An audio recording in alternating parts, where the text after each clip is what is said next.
analisis kita adalah dari struktur tanah dulu ya. Makanya pemilihan media itu erat kaitannya dengan bagaimana struktur tekstur ya, bagaimana tekstur tanah yang ada di tempat tersebut.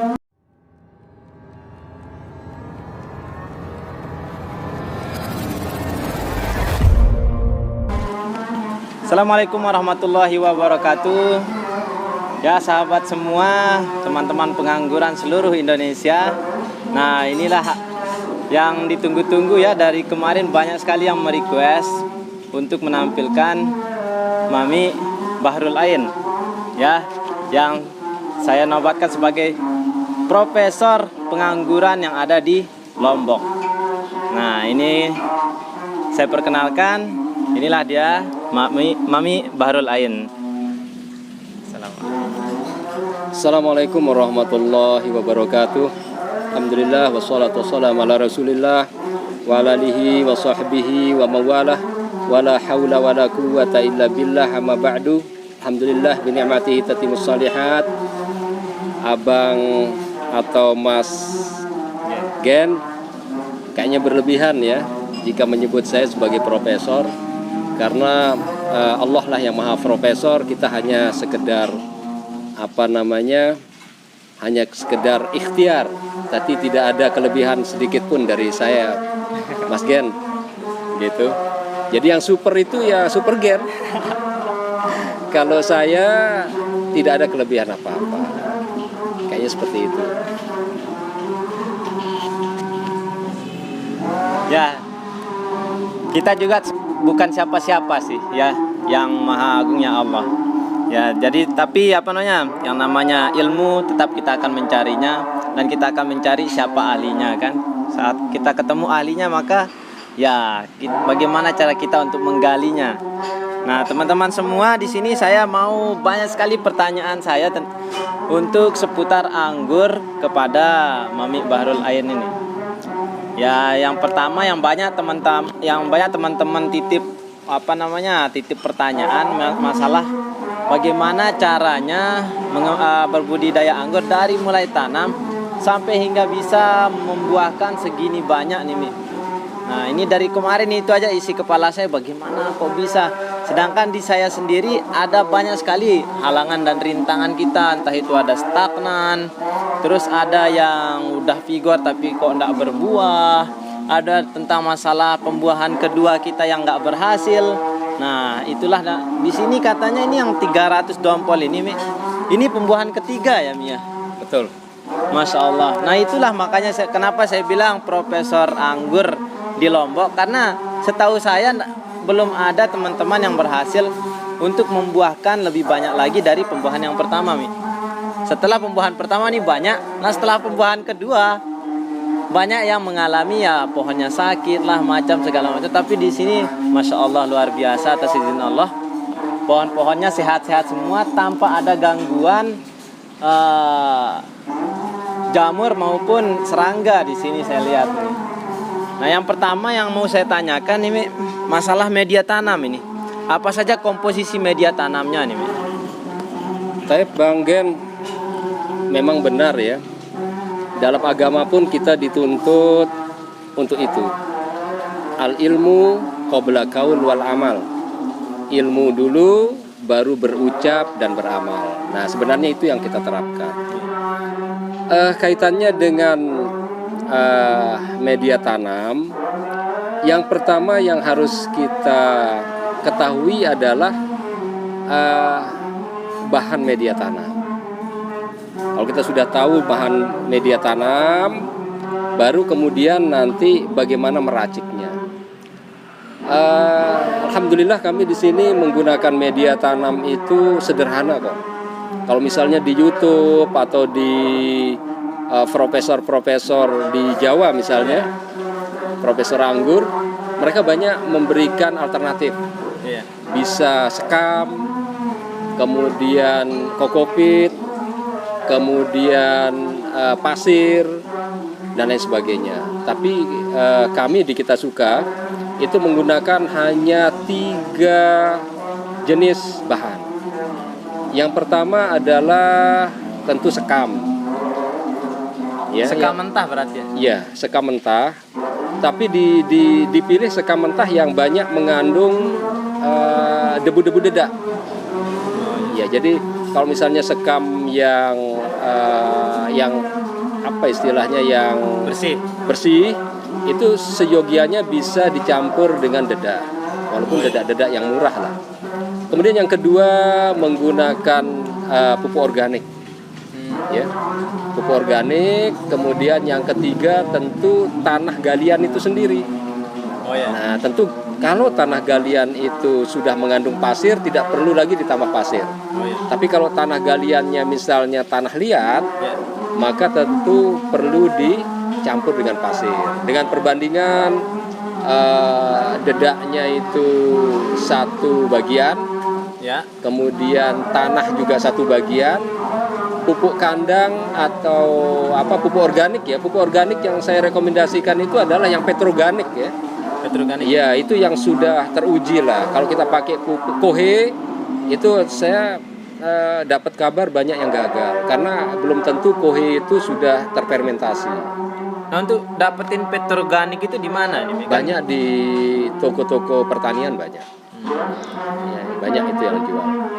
Nah, kemudian itu dicampur, tapi jangan lupa juga berikan kapur, bisa kapur bangunan ya, atau yang paling bagus ya dolomit.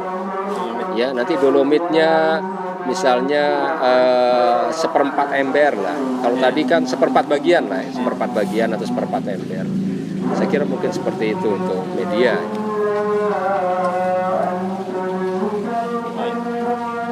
Alhamdulillah berarti medianya simpel sekali ya.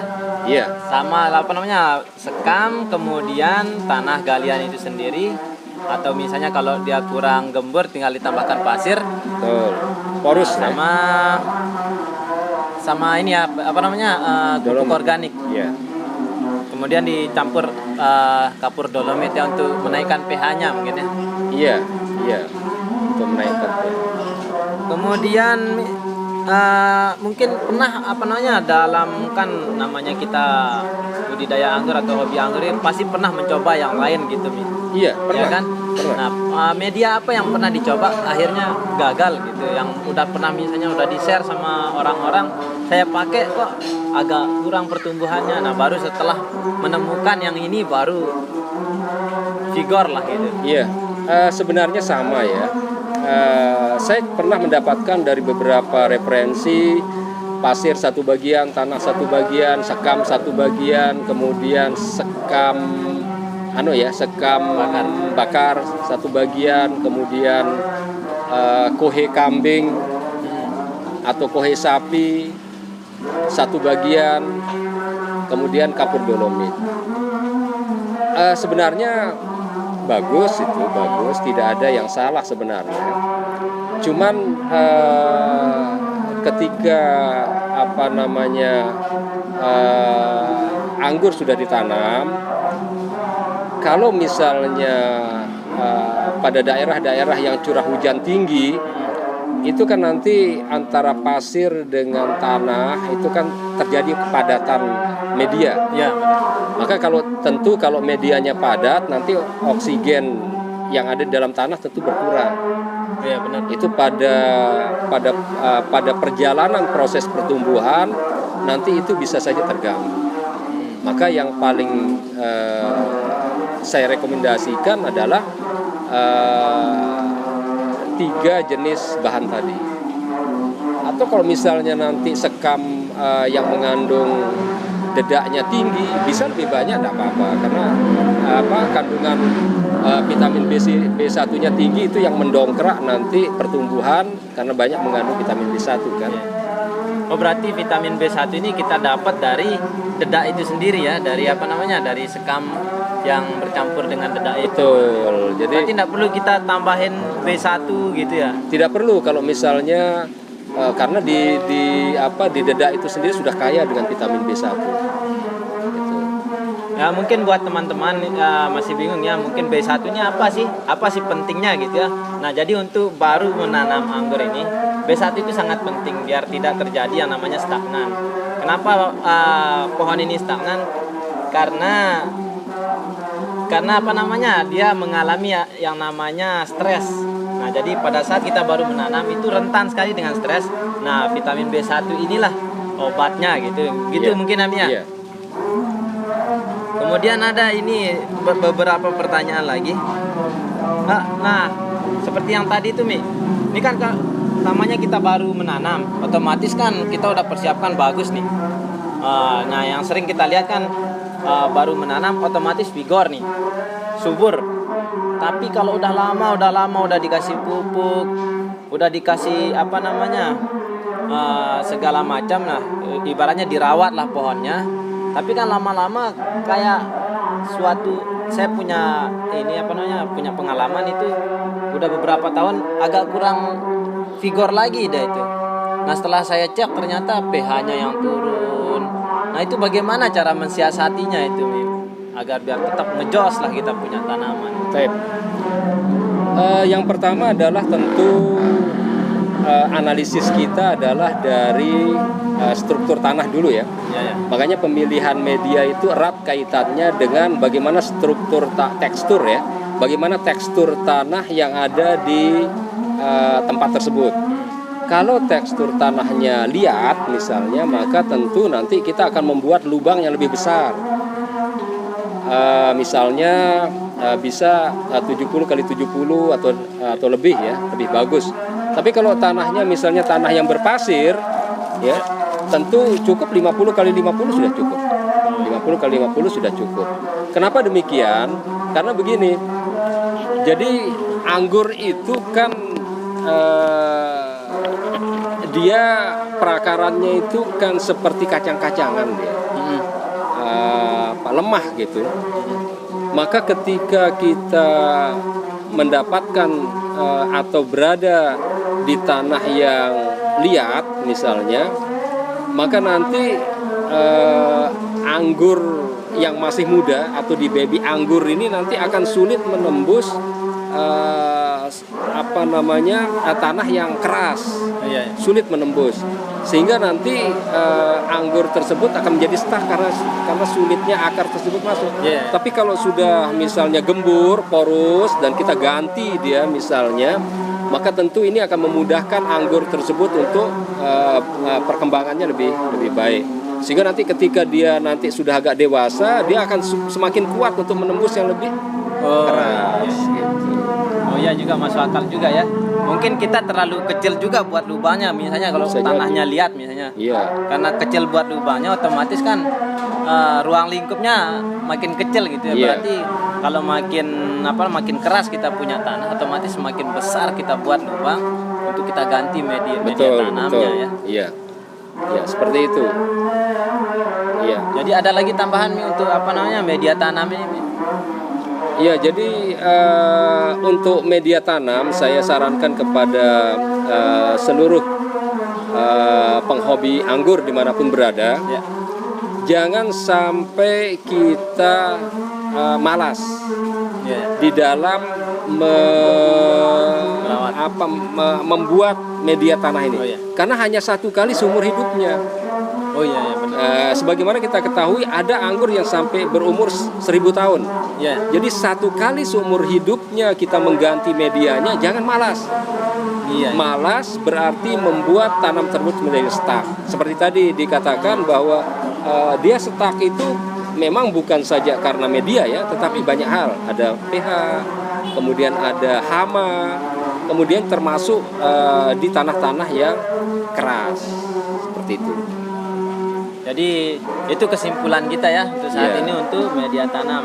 Jadi teman-teman sudah dapat ilmunya nih dari Mami Bahrul bagaimana menyiapkan media tanam ini. Ini sangat penting sekali. Kenapa dibilang penting seperti katanya Mami ini? Ini cuma sekali kita lakukan seumur hidup pohon ini. Karena tidak mungkin kan udah kita tanam kita mau ganti lagi kalau udah di tanah kan. Betul. Nah, jadinya ini sangat penting sekali untuk kita lakukan persiapan di media tanamnya. Nah sekarang untuk misalnya media tanamnya yang orang ngerasa ini, kita udah nanam nih, tapi saya ngerasa media tanamnya kurang bagus itu. Bagaimana cara menggantinya? Memang ini dilema ya. Ya. Dilema Kalau kita misalnya di pot, ya mungkin bisa di apa istilahnya itu ya, diganti sebagian-sebagian lah. Misalnya di pot ya, ini pot misalnya, kalau di pot ya tentu kalau misalnya ini medianya kurang bagus ya mungkin diganti sebelah kiri dulu ya, diganti. Kemudian kalau sudah akarnya sudah tumbuh, ganti lagi yang sebelah kanan. Kemudian nanti ganti lagi, ya repotting apa kalau tidak namanya, kalau repotting kan ganti potnya ya. Ganti pot. Tapi ini potnya tetap, cuman tanahnya saja diganti. Tapi separuh-separuh. Berarti sama sebagian. akarnya kita potong berarti. Tentu akan terpotong di situ nanti. Tapi kan yang terpotong itu akar-akar serabutnya. Makanya anggur itu kan memiliki 2 akar sebenarnya, jenis akar. Ada akar tunggang, makanya itu kita harus buat dia lurus itu, nanti akar tunggangnya itu akan menembus ke bawah. Nanti ada akar permukaan. Nah, akar permukaannya itu yang akan kita potong-potong nanti gitu. Itu aman ya begitu caranya? Insya Allah aman, insya Allah aman. Tapi kalau yang di grounding bagaimana? Kalau yang sudah di grounding tentu kita akan membuat lubang di sekitaran batangnya ya. Tapi ini sering gagal. Beberapa teman yang melakukan seperti itu sering gagal. Maka kalau misalnya anggur akar tunggangnya itu tidak mampu menembus ke bawah tapi dia membengkok, nah ini yang nantinya akan menyulitkan. Jadi sebaiknya setelah mendengar channel ini, maka sebaiknya untuk menanam dengan cara yang benar. Menanam dengan cara yang tidak benar akan membuat kerugian tentu. Benar. Udah rugi waktu, rugi tenaga, rugi biaya. rugi biaya. Gitu. Ya, alhamdulillah ya.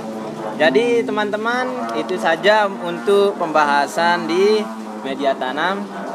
Nah, sekarang kita akan berlanjut ke bagaimana caranya pemilihan bibit dan bagaimana cara penanaman.